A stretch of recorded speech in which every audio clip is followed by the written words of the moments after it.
Hi everyone and welcome back to my channel. So today I'm going to do a what I eat in a day.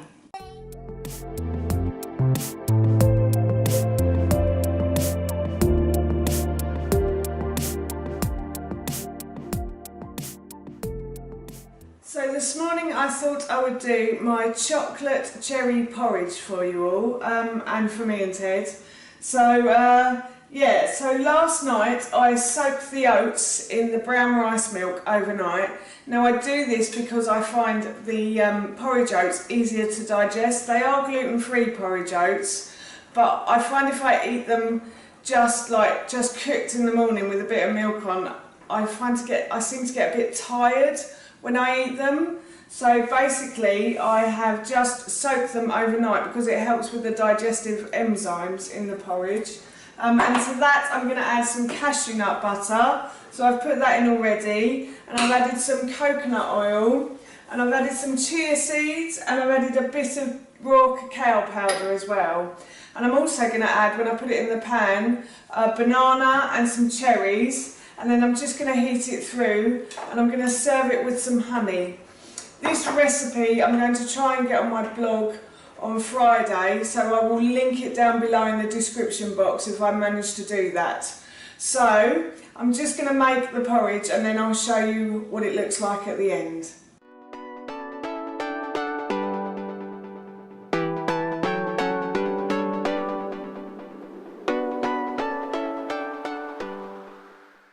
This is Choc cherry porridge, and now all I'm going to do, there's Ted for you. Now all I'm going to do, hang on. So all I'm going to do is add some honey to this now. Some honey and porridge. And porridge, yeah. And then Ted and I are going to sit and enjoy our breakfast, aren't we, Teddy Bear? Yeah. Yeah. They don't call me Teddy Bear. Okay. So that's it. So we finished breakfast. It was yummy, delicious. I've got Ted dressed to go to preschool, and I'm just making myself a green tea to take with me. I love a green tea in the morning. It really helps to kickstart my day. I forgot to mention that I did add cinnamon to the porridge as well. I don't know if I mentioned that or not, so I thought I'd mention that now, and I will definitely try and get the recipe up on my blog so I can link it down below in the description box for you all. So I shall see you later, and Ted is watching Chipmunks. We'll say goodbye. So see you later. Right, so I'm back from dropping Ted at preschool, and I've just started on dinner. I normally do this the night before, but I forgot yesterday. We've had visitors all weekend, so I've been quite tired, and I just wanted to get to bed last night.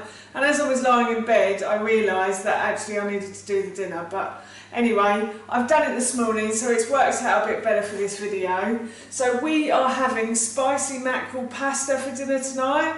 Pasta is one of Ted's favourite meals, so I know he's going to eat this, fingers crossed. And so in this dish I have some garlic, some onions, some courgette, butternut squash. I haven't added this to the original recipe that I put up on my blog because I don't know really, but I had some spare in the fridge. I bought too many at the weekend, so I thought I'd add a bit today just to make it a bit different, that was all. And then I've got some tomatoes, some herbs de Provence, some coriander leaf, some cinnamon, some cayenne pepper, some salt and pepper, and then I'm going to add all this to the slow cooker. I'm going to turn it on for probably about 6.5 hours now on low, and then what I'm going to do is I'm going to add the mackerel at the end. So I'm going to try and skin and take out a few of the bones from the mackerel and then add it into the pasta for probably about 15 to 20 minutes, not too long, because otherwise fish, if you stew it for a really long time, it goes quite chewy. So I'm just going to add that at the end. What I'm going to do now is just pour in the tomatoes. Spicy mackerel pasta is really delicious and yummy, I have to say. I'm just going to try and brush that off. Get as much of the garlic in as possible. So I've added all of the ingredients into that now. I'll just grab a spoon and then I will stir those round. And then what I'm going to do is add some herbs de Provence. I'm just going to sprinkle these over the top.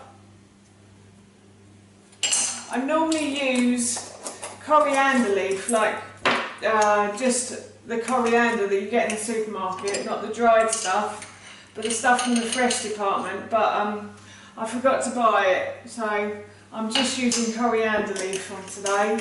And I normally put herbs in at the beginning because I find it makes the whole taste of the dish a lot better.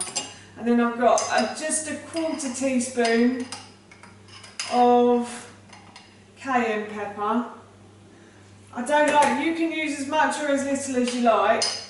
I don't like to make mine too spicy because obviously I'm feeding it to Ted. I do put a bit of yoghurt in his at the end, so you can do that as well if you want. And then I'm just going to add a teaspoon of cinnamon and a pinch of salt. Pinch of salt and some pepper.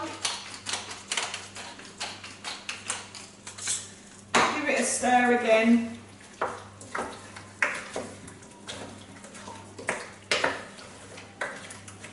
And then I shall switch that, I shall move it over there, I shall switch it on and I will leave it for about 6.5 hours. I might come back to it and stir it occasionally, but that's all I'll do.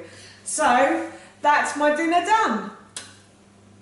So now I'm just going to edit and upload some videos to YouTube for the rest of the morning until lunchtime, and while I do that I'm going to finish off my green tea that I had this morning as well.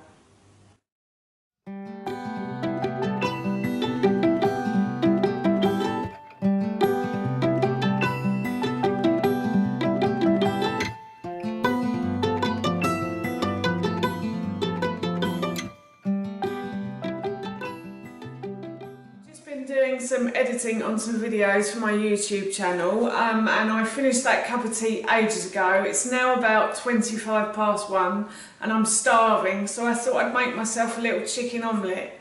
Yesterday we had roast chicken for dinner, so I've got some leftover chicken from the roast we had yesterday, and I've just chopped up some tomatoes which I'm going to fry in some olive oil, and I'm going to add some egg to that. And I've also got some spinach to go with this meal and half of an avocado as well. This makes a really quick, simple dinner for me. It's something hot and easy to do. I normally have this when Ted and Howard have like a cheese and pickle sandwich for lunch. I'll have an omelette. I do have some omelette recipes on my blog, which I will link down below in the description box for you. I have never put this chicken omelette on there just because it's so simple that I didn't think it would be that interesting for a blog, but I might put it on there at a later point. But I will show you now how I make this chicken omelette.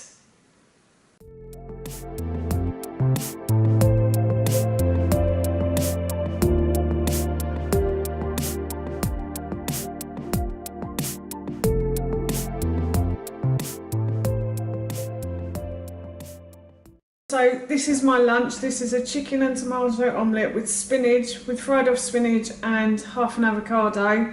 Unfortunately my omelette fell apart, so it's more like scrambled egg, chicken and tomato. But I don't care because I'm hungry, so I'm off to eat this now. So I'm just making myself another green tea, and then I'm going to have for my dessert, something sweet afterwards. I'm going to have a couple of homemade chocolate ginger digestives, chocolate ginger nuts, sorry, and a chocolate digestive as well. These two recipes are on my blog, so I will link them down below in the description box for you. And I'm going to have some prunes as well.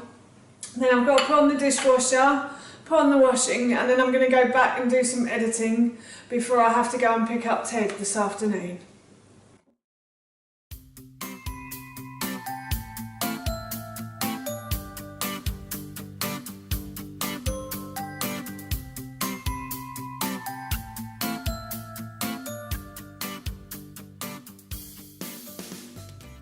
I'm just going to run out the door to get Ted, but before I go, I'm just going to make myself a lime and ginger water. I would make it lemon, lime and ginger, but I've run out of lemons, so I'm just going to use lime and ginger. So I've grated some ginger in this cup, and I've squeezed the juice of the lime in here as well, and I just add hot water. This recipe is also on my blog, believe it or not, and I will link that down below in the description box for you as well. So now I'm just going to leave this to cool while I go out and collect Ted, and when I get back I'll probably have a little sit down on the sofa with him and I'll drink this, and then I'll get on with doing dinner. Ted is back from preschool, and I'm going to drink my lime and ginger water on the sofa with him, and I'm also going to have an orange, a plum and 2 apricots, and then I'm probably going to have a small handful of pecans as well. This would be like my afternoon snack before my dinner. So I've had my fruit and I've drunk my lime and ginger water, and I'm just starting to prepare the rest of dinner. So the vegetables that I did earlier have now been in here for about 7 hours. I think I said 6.5 earlier, but I've actually left it for 7. And now I'm just going to add a bit of spinach. Can't say that too loudly because Ted doesn't like it. So I've just added a bit of spinach to this, and then I'm going to add the fish. I'm just going to let this wilt down in here. The tomato sauce that I've made for the pasta has gone a bit dry, so I may add a bit of water to this as well. I'm not too sure yet, but I'm also going to add some mackerel. I bought the mackerel yesterday from my local supermarket, and I've just taken some of the bones out. There are a few bones in the centre, and I've just removed the skin on the back as well. So I'm just going to put this in the pot as well. I don't tend to put mackerel, I don't tend to put fish. If I'm doing a fish stew in the slow cooker, I think I mentioned this earlier, I'll always put it in half an hour before the end, like 15 or 20 minutes before the end of the slow cooking process, because fish can go a bit chewy. When I bought some fish from the fish counter, the guy behind the counter said, "Oh, what are you doing with it?" And I said, "Oh, I'm making a fish stew in the slow cooker." And he said, "Oh, make sure you don't put it in until the end." And I was like, "I know," like that. So yeah, I put the fish in right at the end, and I'm just going to put the lid back on, go off and cook the pasta now, and then by the time I come back, the fish should be nicely cooked then. So I'm now going to go and make the pasta. So I'm just boiling the pasta. I'm using brown rice pasta that I bought from Amazon. I will link it down below in the description box for you. It takes about 9 minutes to boil. So by the time this pan starts boiling and I've added the pasta, the fish should be cooked by then as well. So the water has just started to boil. So I'll put the pasta in and I'll leave that for 9 minutes now. So this is Ted's dinner, that's why it's so small, and I've just added a bit of yoghurt to his dinner as well, just because it's spicy. And now he's trying to interrupt me. Yeah, just because it's spicy, I've added a bit of yoghurt to his dinner. So, and I will show you what I do with Howard's and I when Howard gets home. I normally eat with Howard in the evening when he gets home, and Teddy's going to have his dinner now. Right, so I'm just serving up Howard and my dinner.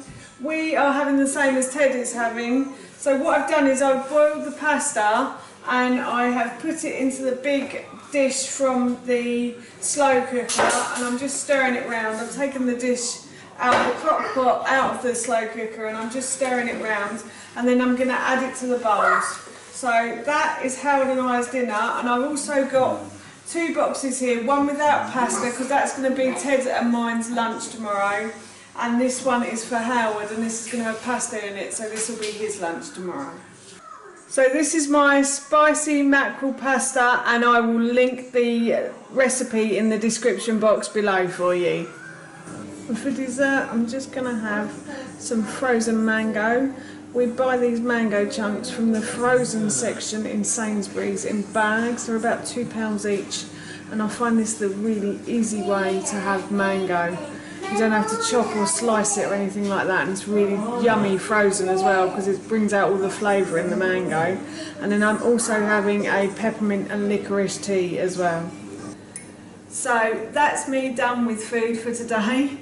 Again, I will link all of the recipes I have mentioned in this video in the description box below for you. Thank you so much for watching. Please feel free to give me a big thumbs up if you enjoyed this video, and please feel free to leave any comments below. As always, I love hearing from you, and please don't forget to hit that subscribe button. See you all soon. Bye.